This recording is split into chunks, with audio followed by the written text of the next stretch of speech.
Good afternoon, welcome. My name is Julie Price. I'm a research investigator in the Martino Center, a professor of radiology and faculty co-director for research within the MGH Center for Diversity and Inclusion. And I will be moderating this discussion for the MGH Center for Diversity and Inclusion Diversity Supplement Panel discussion. Thank you for joining. As noted by NIH diversity supplements are a funding mechanism used to support and provide researchers with a mentor-directed opportunity that fosters and expands the research capabilities, knowledge, and skills of trainee candidates who are underrepresented in medicine. Today, our diversity supplement panel will share tips on applying for NIH diversity supplements, as well as their experience as trainee recipients and awardees of diversity supplements.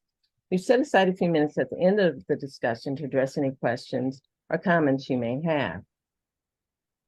I'm very excited to introduce our prestigious panel of faculty and diversity supplement recipients. Dr. Ting is Associate Clinical Director for Innovation, Director for Tumor Cartography Center, and the Juma Endowed Chair in the Mass General Cancer Center, and Associate Professor of Medicine at Harvard Medical School.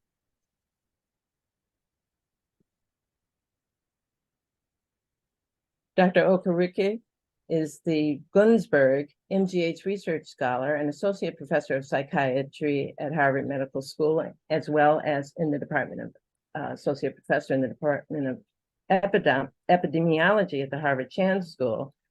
And she's Director of Geriatric Psychiatry at MGH and an inaugural Director of the MGH Psychiatry Center for Racial Equity and Justice. Dr. Misra, she's pediatric endocrinologist and the Division Chief of Pediatric Endocrinology. She is the Fritz Bradley Talbot and Nathan Bill Talbot Professor of Pediatrics at Mass General Hospital for Children. And Dr. Silveda is instructor in medicine at Mass General Harvard Medical School. So I'll begin now with a brief introduction. I just wanted to show the agenda for today. My name is Julie Price. I think many of you are familiar with me. I'm faculty co-director for research at the MGH Center for Diversity and Inclusion and a neuroimaging researcher at the Martino Center and professor of radiology. So I will be moderating today. Before I go into the agenda, I wanted to take one moment to thank the MGH Center for Diversity and Inclusion, the research enterprise in CDI expanded into the research realm in 2021. Karen Osborne Green has been very helpful with this mission. Dr. Cesar Castro, who's the fellow faculty co-director for research, and Dr. Elena, and I always say Dr. Elena Olson, but Elena Olson, who's executive director, and they've played quite a role in the history of the diversity supplement panel discussion. And I also wanted to very quickly thank Dr. Cerise Elliott, who is a program director at National Institute of Aging, who attended one of our planning sessions and provided us with guidance. Today I'm going to provide a little bit of background. I'm going to go a little bit quickly because I want to make sure that we have time for many things. And then we'll address 5 key topics, starting with the importance of the diversity supplements, successful mentoring, importance of training plan, being a recipient, and then building a pool of diverse supplement candidates and challenges. And we'll have a discussion and question and answer session as mentioned before. I just wanted to very quickly refer to work by Hill et al. At Yale University that looked at data from 2005 to 2020 for U.S. medical school faculty for which there were 1389 R01s. The number of diversity supplements awarded grew from 2012 to 2020 from 10 to 187 for top schools and for 7 to 83 for non-top scores. So this is an area of immense interest across the board. And we at MGH are here to try to help support diversity supplement development. The third bullet is something I'd like to further comment on, but the idea is that there are many funded grants, but medical schools may be missing an opportunity to address a continuing shortage of individuals historically underrepresented in biomedical science, and should consider additional mechanisms to enhance diversity supplement utilization. And that's essentially where we are today at MGH. About 5 years ago, CDI with Elena Olson and the Executive Committee for Research, the ECOR, had revisited or began to investigate diversity supplement applications within our institution. And similar to this, it really was an underutilized mechanism. And with the expansion of CDI into the research space, now we're beginning to have more resources and the potential to support the research investigators in this domain. Information on diversity supplements is available on the MGH CDI website. Karen Green compiled information from NIH, and I'm going to go through some of that information quickly here. But in terms of what is a diversity supplement, it provides additional funding to recruit and support high school, undergraduate, graduate clinical students, postdocs, eligible investigators to work on existing NIH-funded projects. The application, the document on the website has various links where you can really go to better understand the requirements of all level of trainees, because this is an important component of when you develop the application, that it's the appropriate level for the appropriate trainee. Generally, diversity supplements are accepted on a rolling basis, but you'll hear this several times during this presentation. It's very important to check in with your program project staff. They're less competitive and an excellent entry point for a research career. Supplemental funding may not extend beyond the existing grants, the parent grants project end date, and you'll also hear that said more throughout this presentation. So why should you apply? It's an important approach to supporting UIM disabled and disadvantaged trainees and junior faculty who are interested in research. The supplements can be used to obtain additional resources. It's relatively brief application, but there's specific directions and directives to follow, and they do not require peer review. Who can apply? There's several grant mechanisms that are eligible for diversity supplementation. In the event a researcher becomes disabled or is disabled and needs additional support to accommodate their disability, there are many advantages or opportunities where a diversity supplement can support a research investigator. Again, it's important to check how much remaining time is on the original parent grant, and it's important to check in with program staff.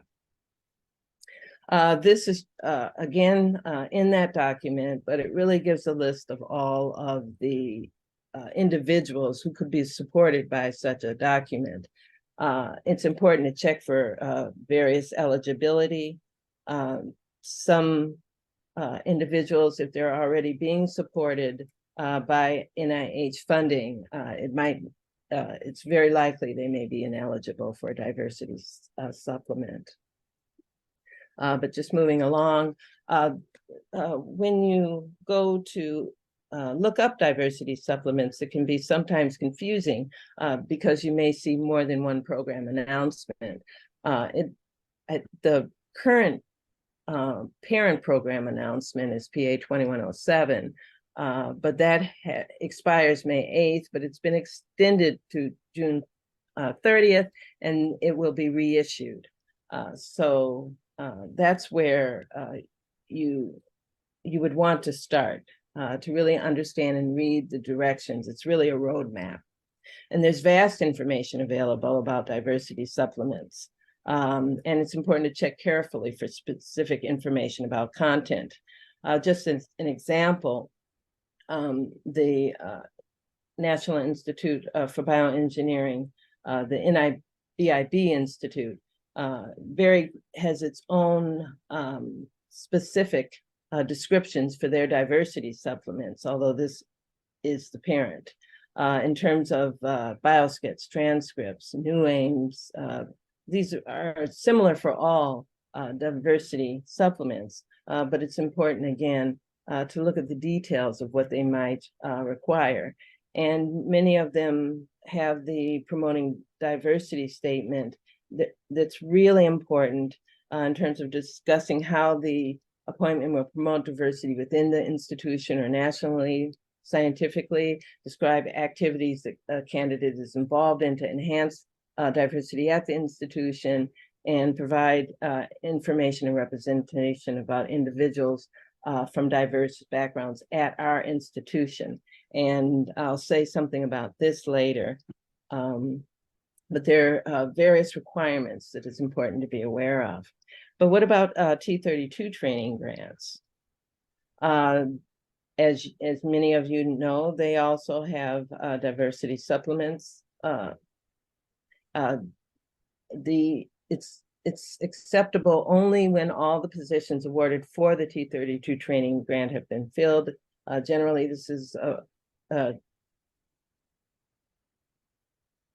generally the T32 diversity supplements can support pre-doctoral as well as postdoctoral training grants. It's essentially an extra position designated specifically for a selected trainee in an existing award. In most cases, again, it could be pre-doctoral, postdoctoral. The position remains for as long as that individual is a member of the grant, and when the individual no longer receives support, the funds for the position are removed. So those are the parameters of the T32 supplement. Who is eligible, typically, again, pre and postdoctoral trainings, but it's always important to check with your program officer.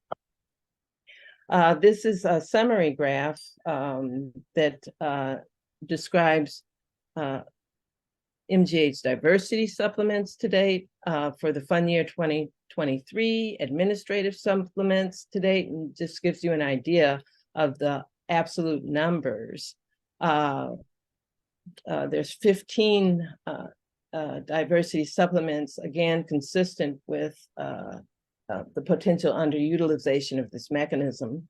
In terms of the number of T32s, there are approximately 20 across the institution, and 6 T32 supplements were identified for fund year 2022. So this, again, is consistent with our need to better understand how to help the research community leverage this important mechanism. Okay, I just wanted to say something about resources, reminders, and advice. We are here. We can help provide information about representation of individuals with diverse backgrounds. If that should be needed, we can provide letters of support. For diversity supplements, the original NIH information is the place to start. There are many fact sheets available across different institutes and initiatives. Reminders from grant administration. We did reach out to grants administration to ask what their advice would be. And once again, pay attention, please, to the instructions and the list of required documents that are needed and the end date of the parent grant. Apparently, this happens more often, that these are the 2 areas where time is taken and extra time is needed. And then another word of a reminder when we were talking with Dr. Elliott that it's important. This may be obvious, but sometimes it's not. But you must identify the candidate prior to application.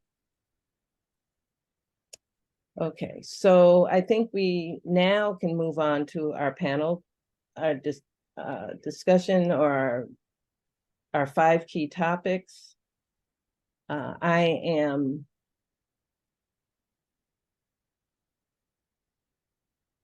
going to start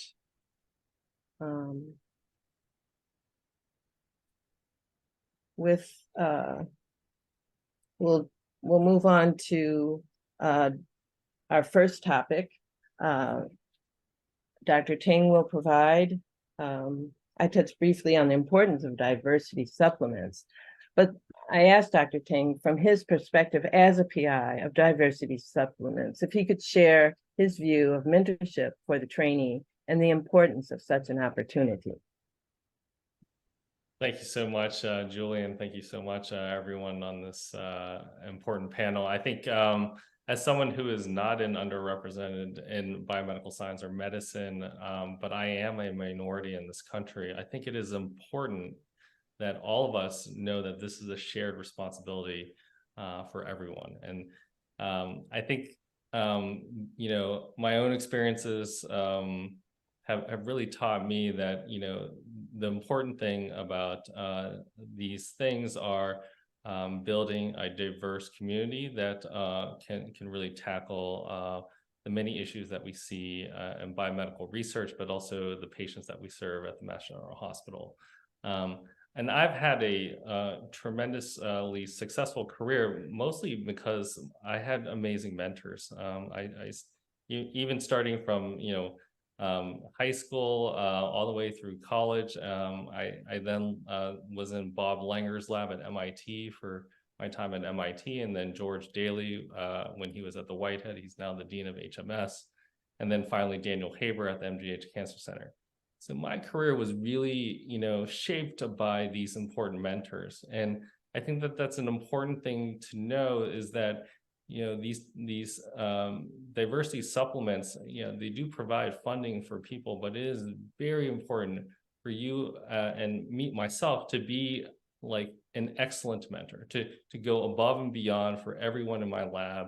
And I think the importance of having a diverse research lab, which I think I've intentionally built in my own lab, it has been important for really unlocking new areas of science, because people come with very different perspectives and trainings. And the one thing I can tell you as someone who's trained in engineering and biology and then later in medicine is that it is that confluence of different trainings that have made I think significant strides in biomedical research. And this is what I think having a diverse research lab with different backgrounds is critical for success, not only in the lab to sort of really have a great environment, but also to understand, you know, the patients that we're serving who come from diverse backgrounds, and to understand that science is not something that is just something you can do just for one population.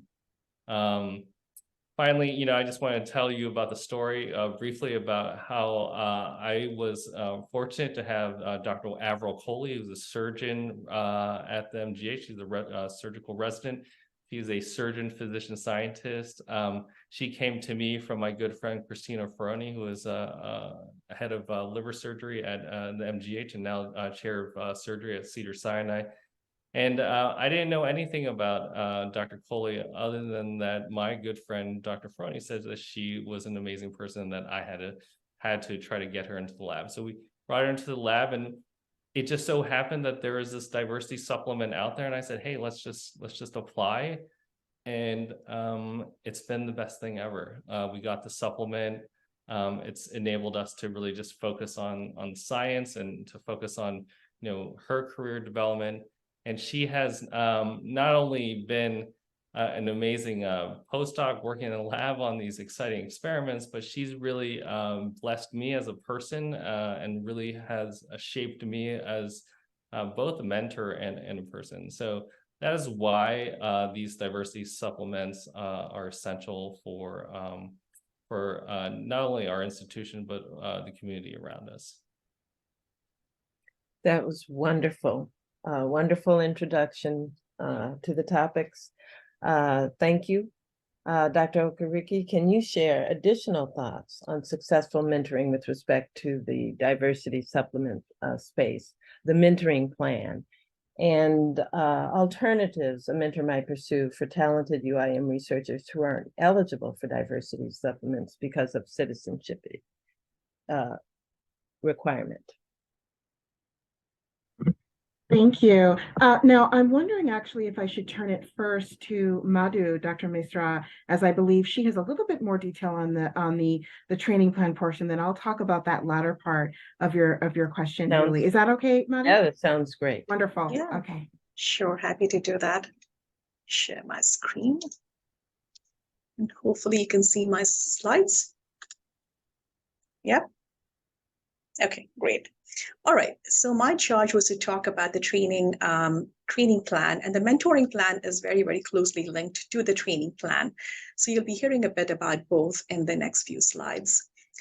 Okay, so let's see.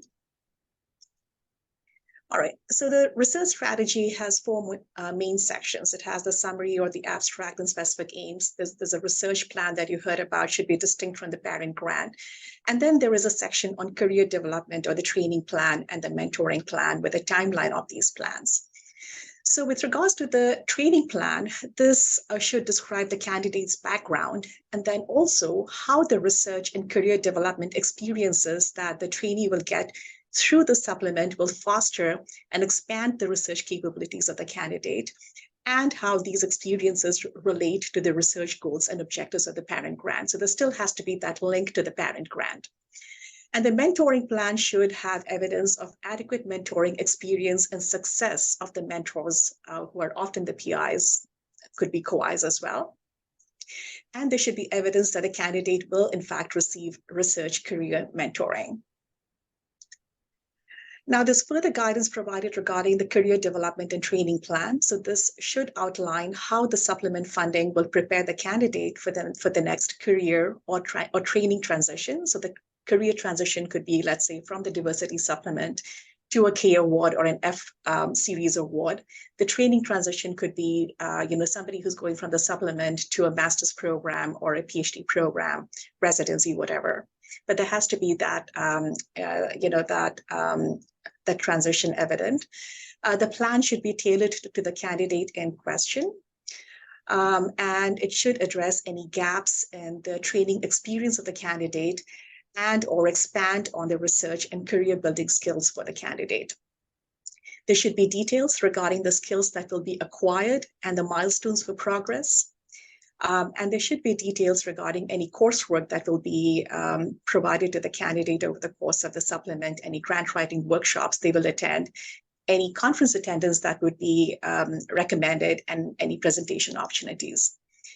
And there should be plans included regarding preparing the candidate for subsequent funding through fellowship awards or career awards or research grants, other research grants. And with regards to the mentoring plan, there should be a detailed mentoring plan that aligns with the specific needs of the candidate in question so that you can prepare them best for the next career stage. And there should be details provided regarding the mentoring experience and the track record of all the mentors and co-mentors. This is the mentorship team. And when possible, you should include examples of the outcomes of prior mentees to show that the mentors have been successful with prior mentees. Now, when there are multiple mentors, the mentoring plan should include a description of the roles and the coordination of the mentoring team. And there should be some details provided regarding the commitment and the level of involvement of the different mentors, how frequently the candidate will be meeting with them, the focus of these meetings, and you should be able to show that all of this will be appropriate for the candidate's stage and the career goals. So what I thought I would do is to show you very quickly an example, a very broad example of a career development and training plan and a mentoring plan, which is often very closely integrated into the training plan. So, for example, when you talk about the training goals and timeline, there should be an initial statement regarding the long-term goal.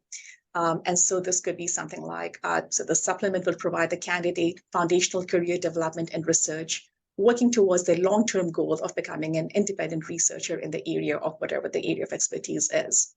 And then there should be a description of the short-term goal. The overall short-term goal for the candidate may be to apply or to work as a postdoctoral fellow for the 2-year period and then apply for a K or an F series award.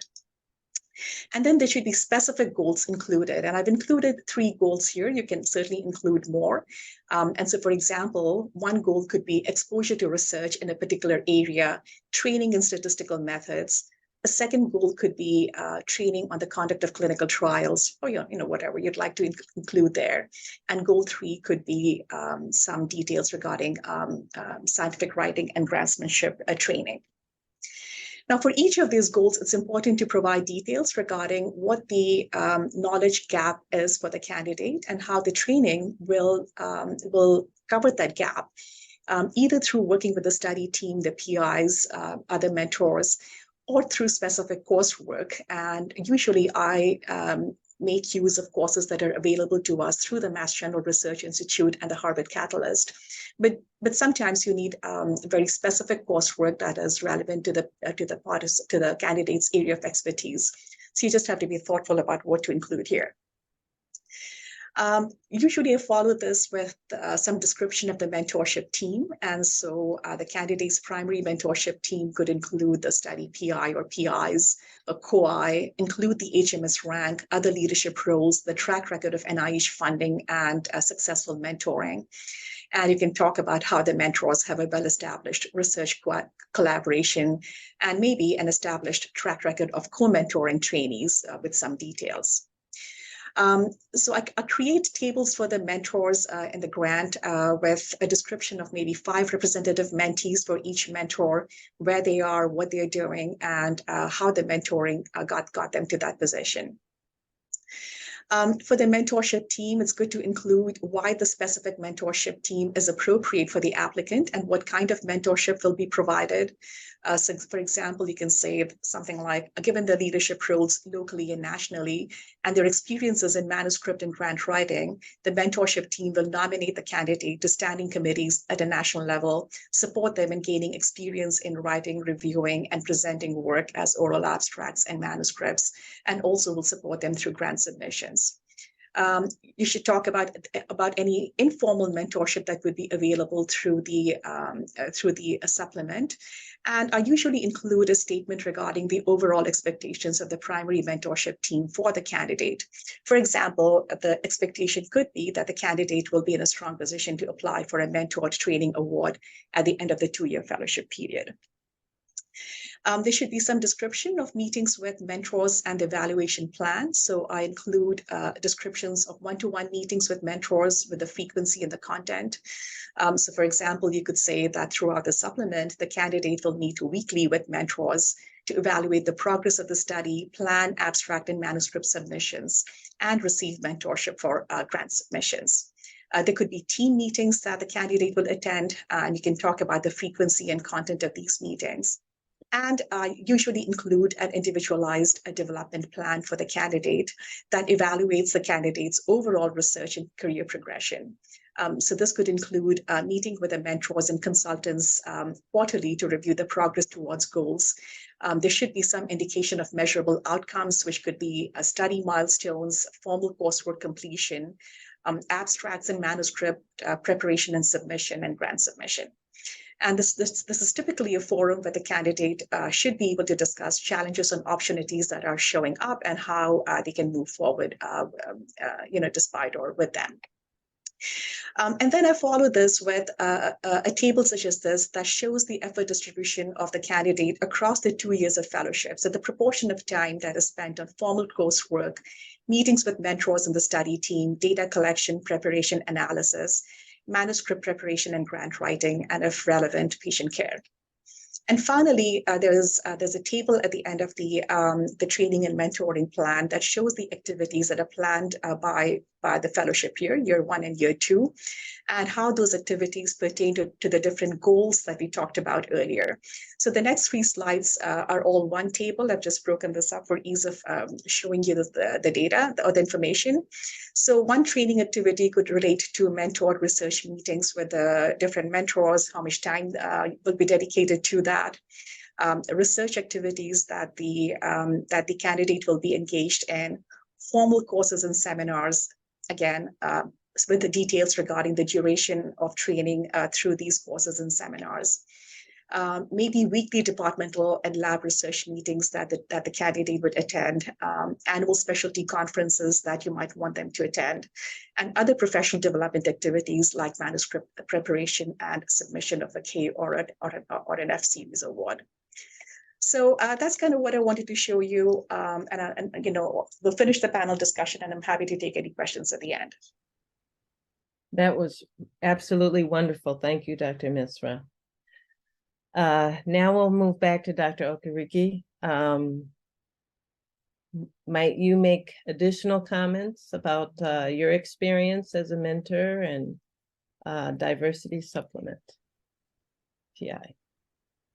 Sure. So I hope you can see my screen, which I'm sharing now. Thumbs up. Yes. Okay, very good.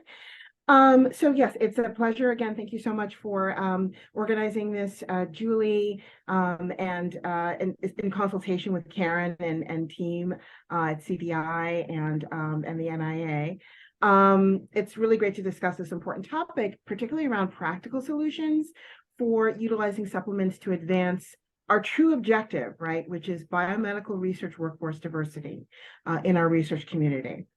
So I'll be talking about some solutions for leveraging NIH supplements to support this purpose when we have junior scientists who are not included by the NIH diversity supplement mechanism as it's implemented because of citizenship reasons, potentially. So I'll talk about an example of how this challenge was resolved. So specifically, what is this challenge? So we often get this question. I'm sure you probably, as investigators, if there are PIs on this call, you've probably heard this as well, that people say, well, do I qualify for getting a supplement, a diversity supplement? I'm from an underrepresented background, but I'm not a US citizen and I don't have a green card. Can I get one of these? And the answer is actually, unfortunately, not. But there are solutions. So as an example, I had been connected with a candidate. This was someone, his name, Dr. Makarios Danyang, who's currently at another institution, Ohio State, but I've been connected with a very talented Dr. Danyang, who's from an URM background, about research mentoring on a project.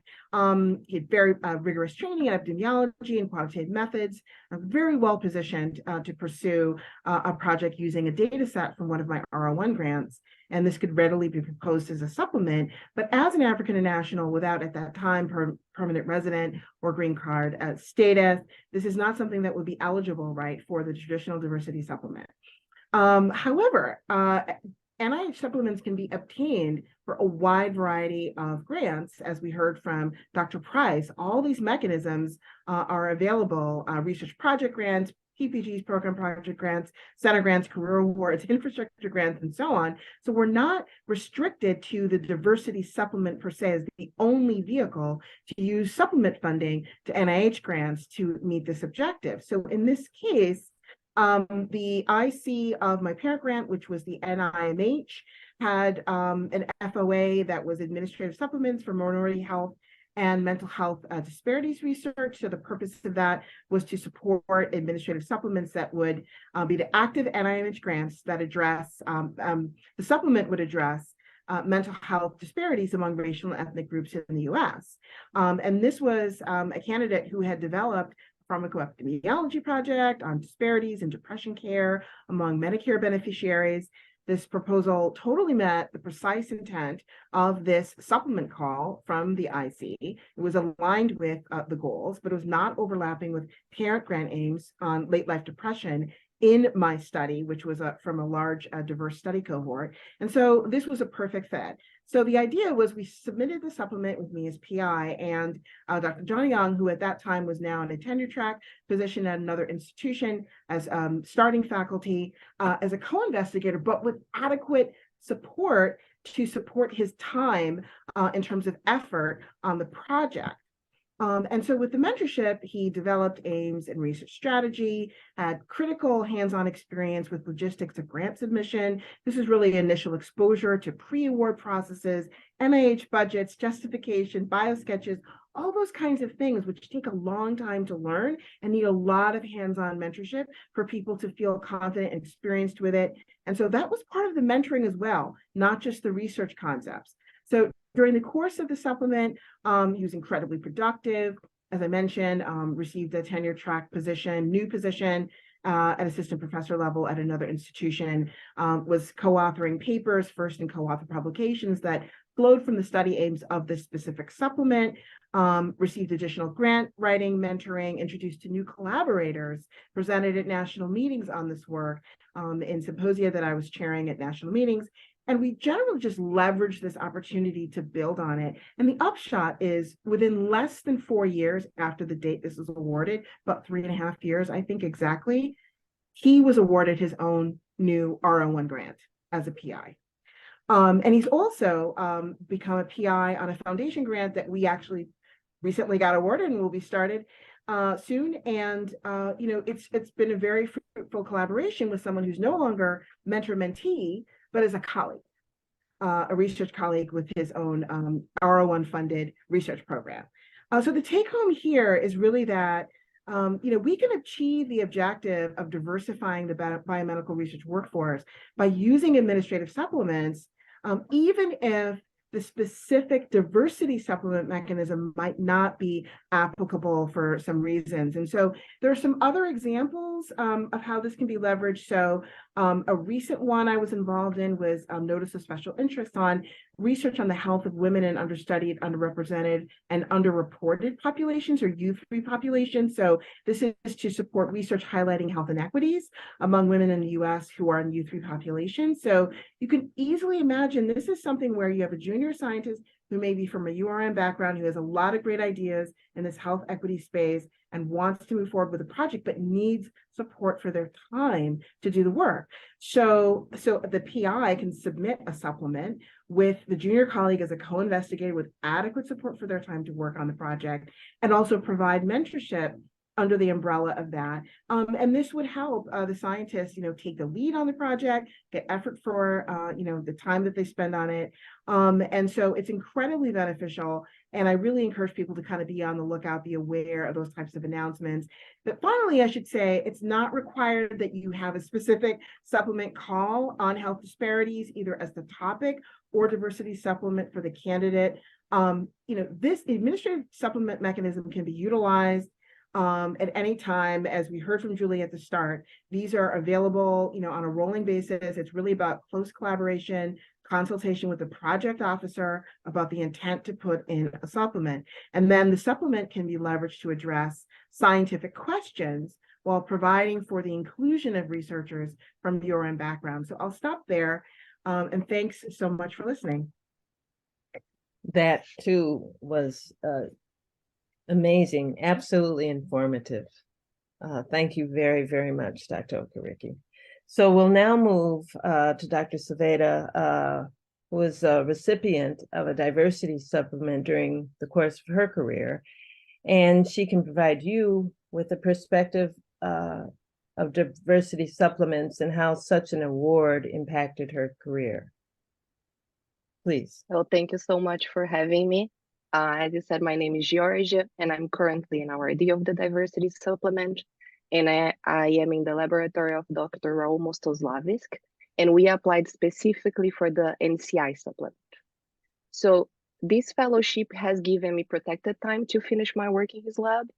And even though they say you can apply at any levels, in my case specifically, this fellowship was a great opportunity because underrepresented minorities that are senior in labs, for example, if you're a senior postdoc or a junior instructor, you have very scarce funding opportunities. And many of those funding opportunities require things that usually as a underrepresented minority, we don't have. So this was a very good opportunity for me to apply. And it's giving me the time to finish my work without worrying about where is my funding coming and things like that. So I thought it was excellent that they cover all levels, including senior postdocs and instructors. And they say on the instructions that you need, it's not ideal that you remain in the same lab or that you remain on the same position. But in my case, I remained with Dr. Raul Mostoslavs, getting the same position. And the way we got around that is that I had never worked with a specific model before. I have never done, for example, in vivo experiments. And we proposed that I was going to learn this basically new field and that this fellowship was going to make that possible for me. And we explained in extent detail how much that would improve my career and my chances of becoming a PI in the future.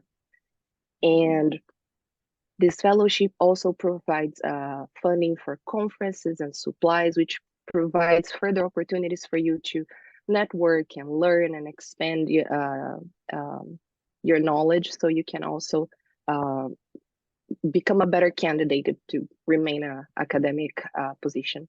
And one thing that I've been asked a lot is, how do you get underrepresented minorities to join your lab? And I come from a lab where we currently have 5. And we have, I would say that once you get the first one, a person that is a minority, they see that you have a minority in your lab, they will be like, okay, this is a lab, it would probably be a good place for me to join. But if you haven't had one yet, a suggestion is when you're doing a search, for example, for a grad student or a postdoc, you can say on your website that you're searching for postdocs and you also would like to welcome underrepresented minorities and put examples of what an underrepresented minority is, because as it was mentioned before, this fellowship is, you can't apply for the fellowship and assign someone later. You have to, it's one specific candidate that has to apply. So the person needs to be either coming to your lab or in your lab already. And so I would put on the website that you're looking for underrepresented minorities or that you're looking for postdocs, including underrepresented minorities. And community outreach is also an excellent way of telling, for example, if you teach and you can tell students, approach students, say that you have a position in your lab, things like that. And I would say word of mouth goes a long way, because I come from Brazil and the way I ended up in Boston is because I knew someone that came to Boston and that person said, that's how I did it, that's how I ended up there.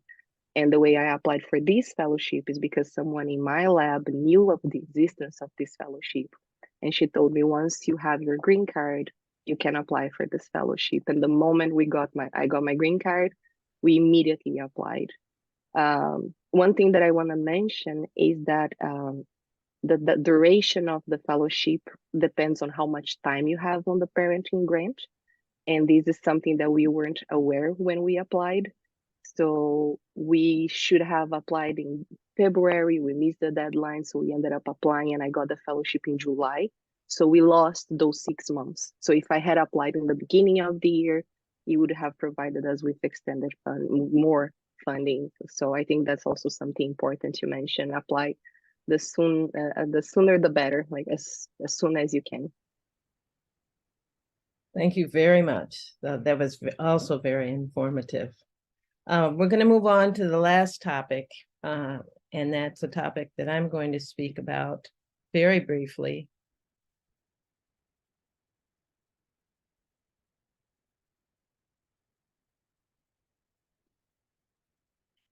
And it's about building a pool of diversity supplement candidates. We all are familiar with the problem but this is a depiction of it by Dr. Valentine, who was an NIH Chief Officer for Scientific Workforce Diversity. But if we really look at the underrepresented groups, this is a representation in biomedical sciences from 2011 to 2012 across training, early career, and tenured faculty. We can see that underrepresented women are a larger fraction relative to underrepresented men, but women really fall off across the academic spectrum, as do underrepresented men. But you can really see the only group that really grows is the men who are well represented in medicine. So there are challenges. The numbers that we're dealing with are 10% or 11% of UIM researchers at the postdoc level, and 8% of the UIM research faculty relative to all faculty. So within MGH, so we're really dealing with small numbers, and we really need to build our pool. And this is what I think is a very difficult problem that we're struggling with. We need to strategize candidate pools, identify, continue network building, continue outreach. We have various, the Center for Diversity and Inclusion has various activities ongoing to community build and to identify individuals who might be available or in need of a supplemental research funding. So I'm going to end there, but we have much to do in this domain, and we have been asked by many researchers for help to identify candidates for their diversity supplements, and we are trying to establish that pool. So I think we'll move now to a quick discussion section. We do have at least 5 questions. We could move on to those. But I would like to ask for maybe 1 minute before we move to the questions, what the panel might advise in terms of how we might grow this candidate pool, or what advice they have in terms of how they have successfully identified individuals. So this is very challenging, and so we have reached out to a network of colleges in the Boston area or outside Boston as well. So each of us, if we know people in other institutions, we reach out to them to ask about people in the class who might be appropriate for this position and would want to apply. But I'm wondering whether there could be a formal network that is developed by the CDI with area colleges to try and come up with a mechanism that feeds people into this pool. That's very helpful advice. We have received similar advice before, and I think that there are connections that have been made, but we really need to more formalize. It's generally a bandwidth issue, but it's certainly an important issue. I don't know if Elena Olson or Karen Osborne Green would like to join or make any comments on this at this time. I'll move on to the research questions, but I appreciate very much that comment, and hopefully we'll have a diversity panel discussion part 2 or an update where we can report on our progress. So I'll just read the first question. Is I'm applying to the T32 for this coming year. Is there still additional funding available under a diversity faculty development grant? Is the funding? I don't think you can be on a T32 as well as a diversity supplement unless it's a like you said, Julie, so if all the training spots have been filled, then the program could apply for an additional diversity supplement spot. That's my understanding. But you can't be on 2 grants at the same time from the NIH. But it might be possible if someone is in the application phase, that there might be supplemental funding. Has anyone ever, I don't know if anyone has experience with that type of scenario. So we did that with one of our fellows. So there is the endocrine training grant. And so we asked the endocrine training grant program director whether she would be willing to add her on with the diversity supplement. And they had in fact filled all their training slots. And so she was able to do that. And so our fellow is now on the diversity supplement for that training grant. Very nice. There was another question, is the funding available only for research in underrepresented populations? I think we clarified that hopefully with the discussion today, that it's really supplemental to an ongoing research grant, although health disparities research is, a very important area, but the answer is no. It's connected to the research on the parent grant. Another question, are research coordinators or research technologists who meet underrepresented in medicine criteria eligible for supplements? It's my understanding it really starts at the high school level. I don't know if anyone else has comments about that or.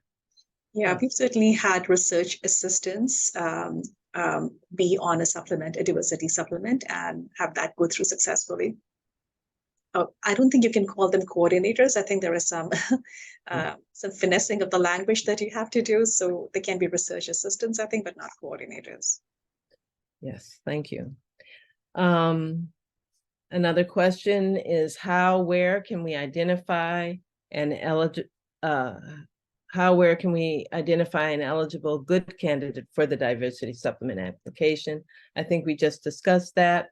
And thank you very much for bringing this up, but that was, I think that was the biggest challenge that we still have. And we're working on this, and we need to reach out to other institutions in the Boston area and further build an external community.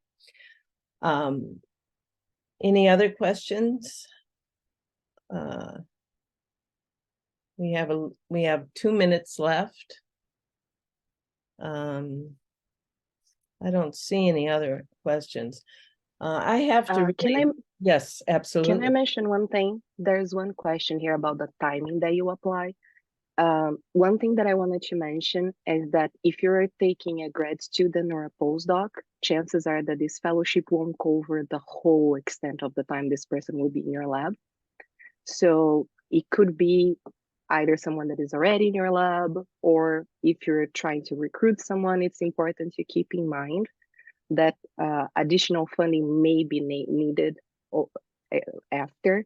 And keep in mind that, as I mentioned, for example, if it's someone coming from South America, the CV might not be as competitive for other funding. So consider how you would keep funding that person when the supplement ends or until you get the supplement. So I would mention that as well, because this is something that we as trainees talk about a lot when applying here, and also when we arrive and when our funding is ending and things like that.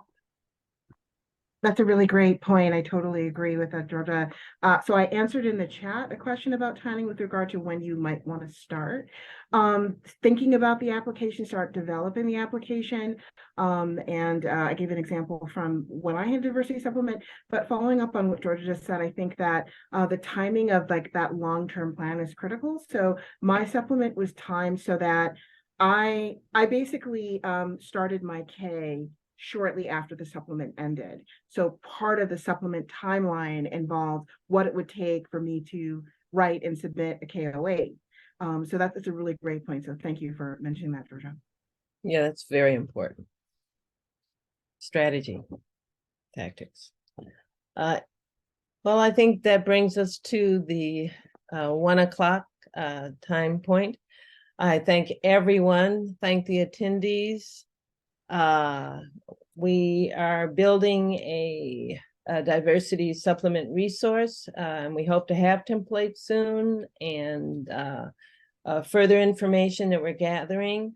We will keep you informed. Thank you very much for your attendance. Thank you, Julie. Thank you, everybody. Thank you. Thank you. Thank you.